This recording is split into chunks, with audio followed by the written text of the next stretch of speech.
नमस्कार. Times of नगरमध्ये आपल्या सर्वांचं पुन्हा एकदा स्वागत.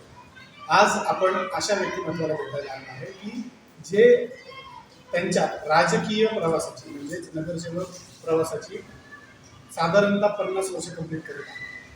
9व्यांदा निवडून आल्यानंतर पुन्हा एकदा 10व्यांदा आपण निवडून येणार असा विश्वास त्यांनी व्यक्त केलेला आहे. जे 10व्यांदा उमेदवारी करणार आहेत तसे झेंडीगेटचे नावलौकिक आणि महानगरपालिकेचे ज्येष्ठ नगरसेवक नजीर अहमद उर्फ नज्जू पलवान आपल्यासोबत आहेत.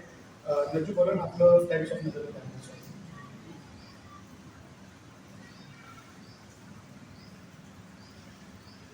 इलेक्शनचा टाइम आलेला आहे. लोक विचित्र झालेले सगळे. तुला काय समजत नाही, काय नाही, ती फॉर्म भरायला लागते. समजत नाही तुला काय भेटतं तिथे, किती कष्ट करावं लागतं, किती करावं लागतं, कुणाचे हात पाय घ्यावं लागत नाही, कुणाला तुम्ही सलाम राम राम नमस्ते करावं लागतं. तर हे इलेक्शनचा टाईम आहे. मला तर मी विसरून येऊन टाकलेलं आहे इलेक्शनला. 50 वर्ष झाले मला. आता 45 वर्ष झाले, तर 50 वर्ष उडा. पहिल्या इलेक्शनमध्ये फॉर्म भरायचं म्हणजे जास्त 15 मिनिटाचं काम होतं. आता 3 दिवस लागते फॉर्म भरायला. लोकांना समजत नाही तिथं पाय कुठे आहे, हात कुठे आहे, हे मारायचं. कोणी कुठं मेंबर बनायचं इलेक्शन करायचं. मला पहिलं इलेक्शन जास्तीत जास्त माझ्या हिशोबाने 1000 रुपयातून हलपट्टी व्हायचं. आता तर काय लाखोची झालेलं आहे. तुमची पद्धत आहे. लोकांना पैसे दिल्याशिवाय येतात नाही लोक. असं लोक सांगतात तुला पैसे बरं भेटते, पैसे कसे भेटते, काय भेटते मला माहिती आहे. आमचे जुनं सेवक त्यांना विचारा. आणि हे काळ असं आहे तर मी तो म्हणतो कसं इलेक्शन होणार काय समजत नाही. जास्त जास्त 1000 लोक तर इलेक्शन होत होतं पहिले. फक्त 1000 लोक, त्याच्यामध्ये 500 मिळाले निवडून आला. आता किती 20,000 30,000 लोक. कसं करायचं हे समजत नाही मला. लोक विचित्र झालेले. काय करावं काय नाही करावं असं समजत मला. मी जे भेटतो ना वाळमध्ये, आता पहिले टाणे राहायचे इलेक्शनमध्ये कॅन्सिल करायला. आता फक्त 2-4 लोक बाकी कॉम्प्लेट दिले झाले. एकंदरीत आता आपण मागच्या वेळेला आपल्यासमोर माजी खासदारांची सुपूत होती. या वेळेला कोणासोबत आपली लढत असणार आहे आणि कोणत्या पक्षाकडे नाही? आमच्या बरोबर समोर कोण आहे ते काय माहीत. आता आपल्या पेपरमध्ये येईल तेव्हा माहीत पडेल. उद्या 31 तारीखला 1 तारीखला आहे, 31 तारीखला येईल माहीत पडेल आपला. कोण माझ्या समोर होतं काय होतं. काय ते दिवशीच तिथे छाननी राहील त्या दिवशीच मला चिन्ह भेटणार आहे. छाननी झाल्यावर हे झाल्यावर मग माहीत पडेल आमचं चिन्ह कोणतं आहे काय आहे. चिन्हाला काय 2 दिवस पहिले माहीत पडलं जातं. छाननी झाल्यावर 15 दिवस राहतात सगळं माहीत पडलं. सगळं अशी अनेक वेळेस आपण पाहतो की एकदा निवडणूक लढल्यानंतर माणूस दुसऱ्यांदा पराभूत होतो, दुसऱ्यांदा लढल्यानंतर तिसऱ्यांदा पराभूत होतो. म्हणजे कधीतरी त्याला पराभव स्वीकारावा लागतो. आज आपण 45 वर्ष यशस्वीरित्या नगरसेवक आहात आणि पुढे देखील आपण लढणार आहात. तर काय नज्जू पलवानची जादू आहे की मतदान तुमच्याकडे येतं आणि लोक तुमच्याकडे आकर्षित होतात? इलेक्शनमध्ये लोकांचं काम करायला पाहिजे. खास गोष्ट हे आहे की अल्लाचा साथ पाहिजे. अल्लाचा साथ पाहिजे. आणि जे अल्लाचा साथ राहील त्याला ते निवडून येतं. ते अल्लाला माहीत आहे तो कोण निवडून येणं कोण निवडून. कारण दूरमध्ये दही दिसत नाही, मक्का दिसत नाही, छात दिसत नाही, असली ही दिसत नाही. आता इलेक्शनमध्ये उद्या काय होणार आहे दिसणार नाही. तुम्ही मेहनत करा. लोकांचे भोटवर किंवा आले तर त्यांना हे द्या, अनुमोदन द्या. त्यांच्याबरोबर जा, लोकांचे काम करा. फक्त उभं राहिलं 12 आणि 2 महिने झोपत राहते. मी सकाळी 5 वाजता उठतो, 7 वाजता वाळमध्ये राहतो. आजपासून नाही करून होतं तेव्हापासून आजबी करूनच मला असं लावलं असं वाटतंय. का मला बिमाऱ्या काय नाही. साखर आहे मला एकदम चांगलं दिसत आहे बघा है ना. एकंदरीत लोक म्हणजे आता आपण पाहिलं की महाराष्ट्राचे उपमुख्यमंत्री अजित पवार आहेत, त्यांचा पक्ष फुटला आहे आणि ते सत्तेत गेले. अनेक लोकांच्या टीका झाल्या की शरद पवार साहेबांनी थांबलं पाहिजे, तसंच नज्जू पवारांनी थांबलं पाहिजे असं देखील बोललं. याच्यावर काय मला बिमारा राहिला असतो मी थांबलो असतो. मला काही बिमारच नाही. चांगला मटण खातो, सगळं खातो, दूध पितो, चांगला भन्नाट खातो, सार भाकऱ्या खातो, रोज चपात्या, तांदूळ खातो, चावल खातो, मटण खातो. आपण काय खायचं दूध पितो सकाळी. बिमारा नाही काही. नवीन उमेदवाराला आपण संधी देणार नाही. आता नवीन संधी देणार नाही की तो अल्लाहून मागून तर क्या आहे मी म्हणजे सांगू शकतो. आपण आपला एक व्हिडिओ सध्या सोशल मीडियावर चर्चेचा आहे. मागील काही वर्षांपूर्वी तुम्ही सांगितलं होतं की नगरला नवरी करतो, म्हणजे एकंदरीत नवरी करतो म्हणजे त्याच्याबद्दल आपल्याला काय बोलायचं आहे? आणि नवरी कसं म्हणजे जे लोक निवडून येतात इतकं कष्ट करतात आणि विनाकारण आपला टाइम घालतात. तसं काम करायला पाहिजे, ना बोलता लोकांचं काम करायला पाहिजे, रोड करायला पाहिजे, लाईटा पाहिजे. नाल्या कशी झालेली आहे, मला लाईटा नाही. कमीत कमी मला असं वाटतंय की 2 वर्षापासून नगर शहरामध्ये कॉन्ट्रॅक्टरनी बंद करून टाकलेल्या लाईटा द्यायला. कारण तिथे 4-5 करोड रुपये द्यायचे आणि आयुक्त या आयुक्त काहीच कामाचं नाही. हे डागे हे डागे हे केअरटेकर आहे. खालचा माणूस होतो याला उचललं म्हणून बसवून टाकलं. याला कायद्याची माहीत नाही काय नाही. आणि लोकांना अभिमान काय होतं तुला अभियान करतो. अरे अभियान करायचं तर मुकुंदनगरमध्ये जा ना.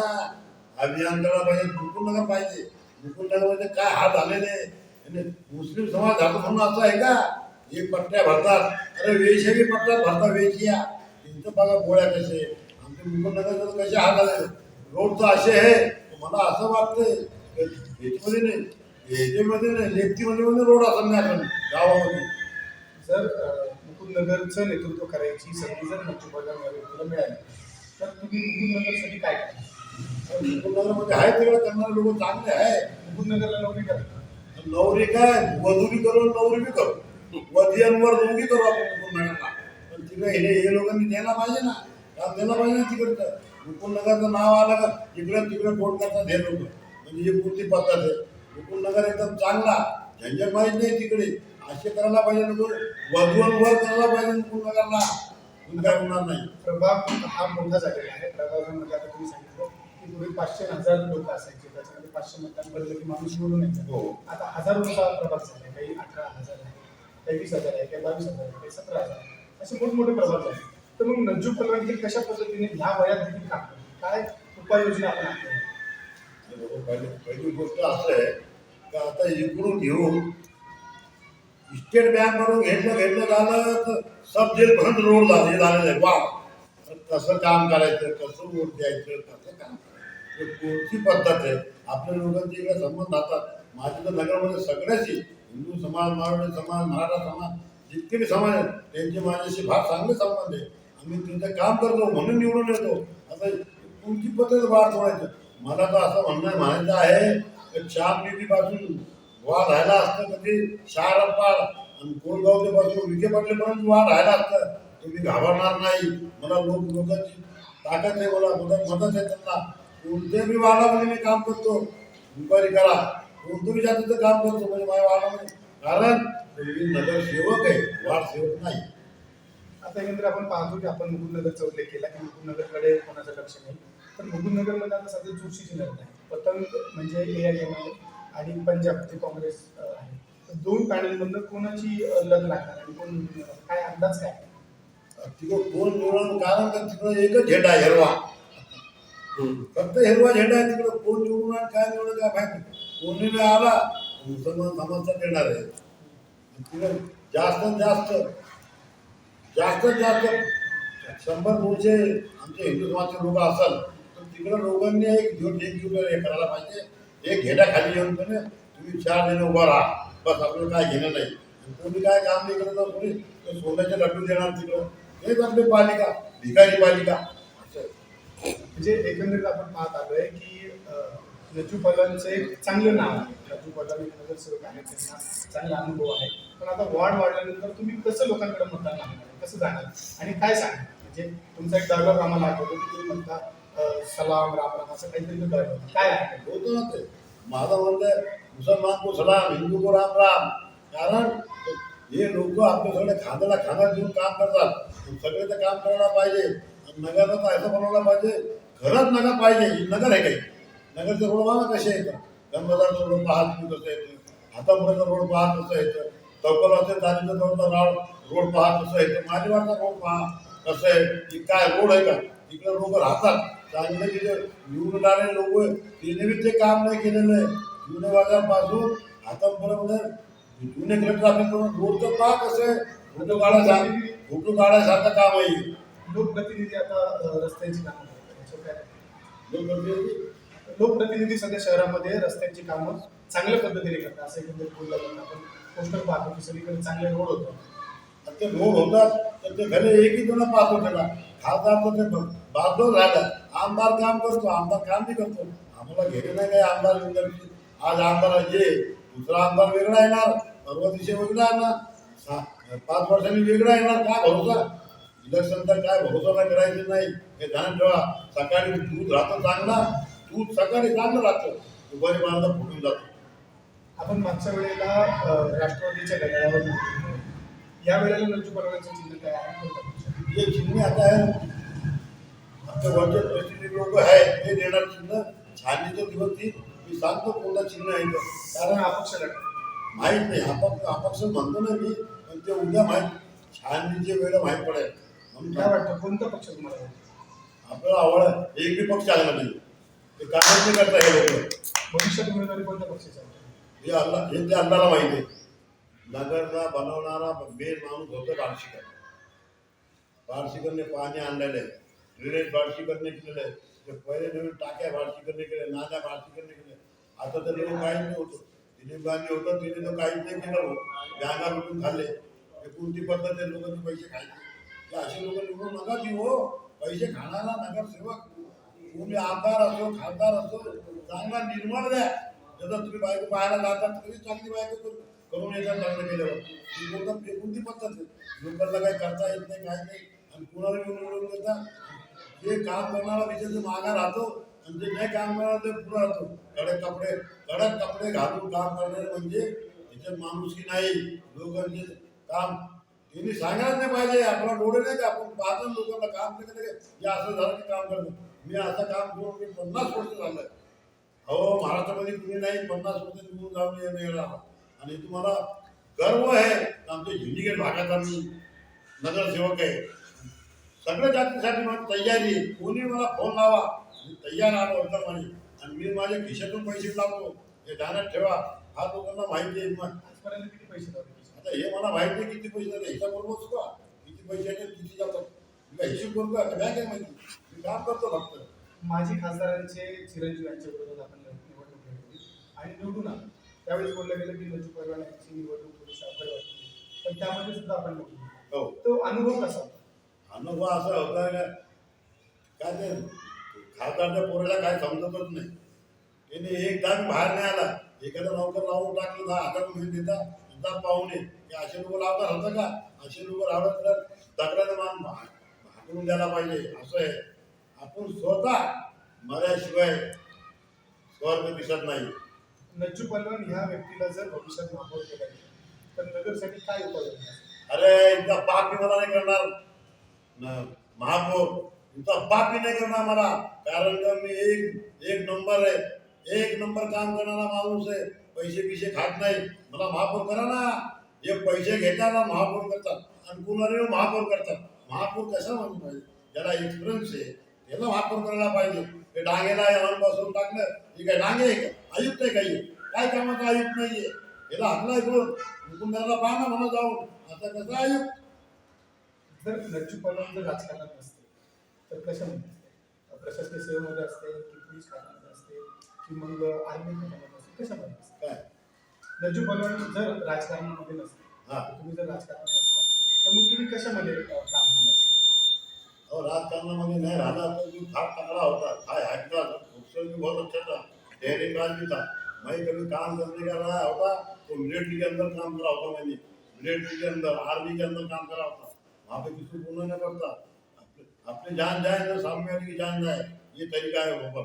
हिरो व्हायला आवडलं असतं. हिरो काय भी करू शकतो मानू शकतो. इथे नज्जू पलवान जर आयुक्त असते नगरपालिकेचे तर तुम्ही कशा उपाययोजना केल्या? अरे उपयोग म्हणजे आपले स्वतःचे पैसे लावायचे नाही जमतं ना तर तिकडे फंड येतं ना किती.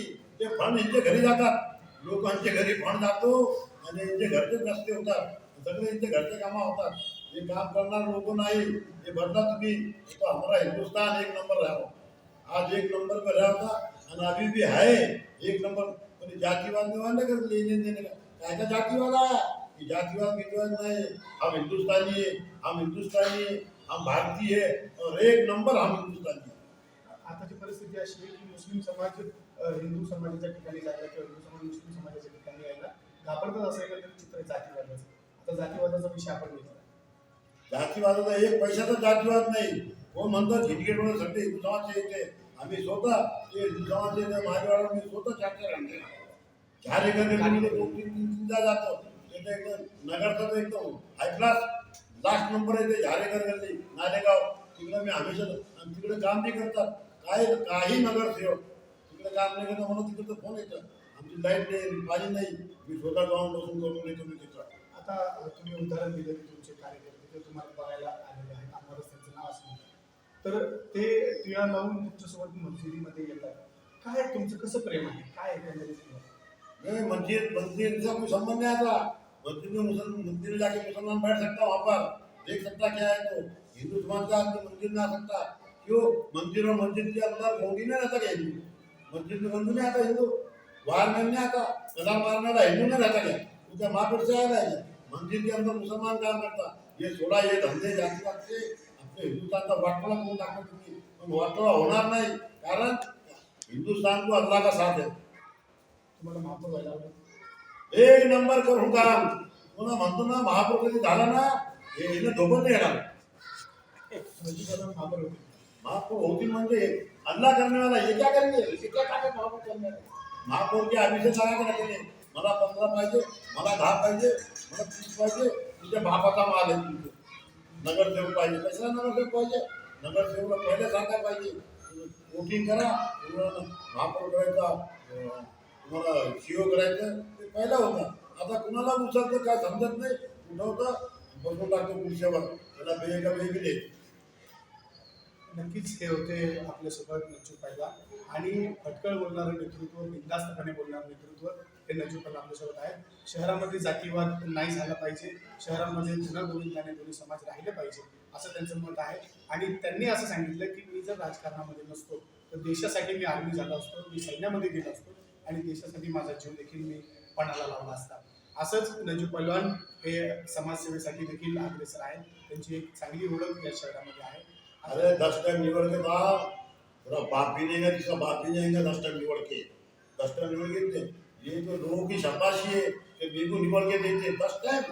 अरे 2 टाइम नहीं आ सकता तो मैं पहले 1000 रुपये में निवड़ जाता हूँ. अभी कितने पैसे लगते हैं पैसे बनते भी नहीं.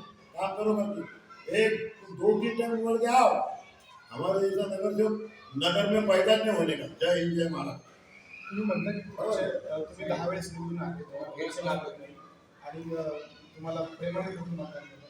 नजू पैलवानांची संपत्ती पाहिली त्याच्याकडे किती तुमच्याकडे संपत्ती असेल? अरे हे संपत्ती विंपत्तीमध्ये राजकारणामध्ये आणलं ना मला. संपत्ती विंपत्ती सगळं पार्टीच्या पाठीमागे राहतो ते जाऊन दे. नक्कीच हे होते नजू पैलवान. म्हणजे नगरच्या लहान मुलापर्यंत वयस्कर माणसापर्यंत सगळ्यांना आपुलकीने माहीत असलेलं नेतृत्व होतं नजू पैलवान. आणि नजू पैलवान यांच्याशी आज आपण खास बातचीत केलेली आहे. अशाच एका नवीन पुढाऱ्याशी आपण पुन्हा एकदा बोलूया. त्यासाठी पाहत राहा टाइम्स.